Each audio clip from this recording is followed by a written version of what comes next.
Hey, it's Art from My New Microphone. In today's video, I would like to discuss critical listening skills and how we can quickly develop our critical listening skills as we are beginning to learn how to mix. More particularly, I want to discuss taking notes on the production elements versus the actual technical mixing elements of the mix and how we can use this in our note-taking and critical listening sessions to improve our mixing skills more rapidly. Critical listening is an essential skill for us music producers and mixing engineers.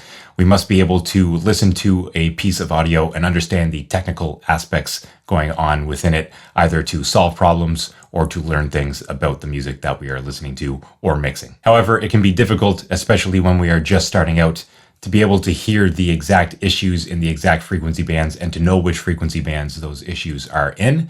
It can also be difficult to hear the exact dynamic range of the music we are listening to and any other mixing techniques that are going on. It's a lot easier to listen to, focus on, and take notes about the production elements within the music than it is to understand the exact mixing techniques being used. And so that's what I propose you do, especially if you are starting off in your mixing journey. Let's now consider a few production techniques that we can take note of whenever we're listening to our own music and the music of others that can really help to develop our critical listening skills. This is by no means an exhaustive list. I just want to kind of get the ball rolling with a few examples here so you can take this into your own critical listening practice. How are things panned within the mix? Does the mix utilize LCR panning, where things are panned either hard left to the center or hard right, or is intermediate panning being used where things are panned across the stereo spectrum? What's panned to which side of the stereo spectrum? What's panned to the center? What kind of stereo effects, if any, are being used to kind of fill out and widen the mix? How wide is the mix compared to other mixes? We can also ask ourselves what the most present or forward element of the mix is at any given time.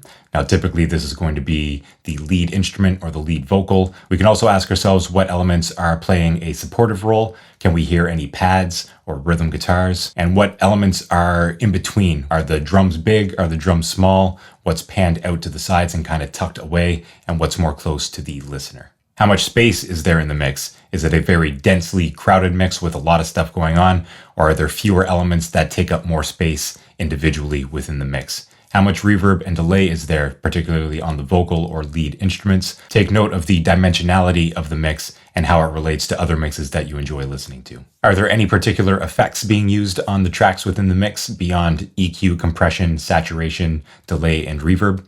Notably modulation like phaser, flanger, chorusing, or distortion. Is there any special stereo effects being used on these channels? This can give you more insight into the mixing process that the mixing engineer went through and the overall artistic vision of the song from the artist, producer, and mixer standpoint. How dynamic is the overall mix, both in terms of long-term dynamics, which takes into account the entire song and the different sections of the song, and also in terms of short-term dynamics, which takes into account the transients versus the lower levels of the signal at any given moment within the track. Mixes that don't use much compression will often offer a much higher dynamic range, both on a macro and micro scale, versus songs that have much more compression that are very squashed will offer less dynamic range on a micro and macro scale. Are all of the elements heard clearly throughout the entirety of the mix?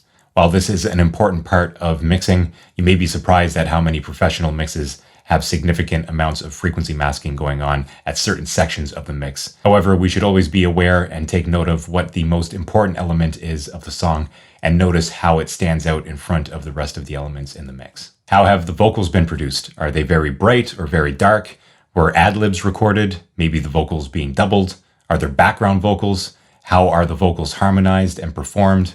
Things like this can really help us both in the production steps of music making, but also in mixing overall. As a final question, we can ask ourselves how bright or dark a mix is compared to others, or how warm or sterile it is, or how balanced it might be compared to our other favorite mixes to make a comparison between what we're listening to and what we've been listening to over the years. Take all of these questions and more into your critical listening practice and really focus on the production elements of the music. And I think that you'll be surprised at what you hear and what you learn from your practice. By understanding the sound and overall production style that we are going for, we can then work backwards to learn the technical mixing aspects that can lead us to that sound or production style that we like. So I hope that this proves helpful for you. As always, if you found this content useful, be sure to hit that like button.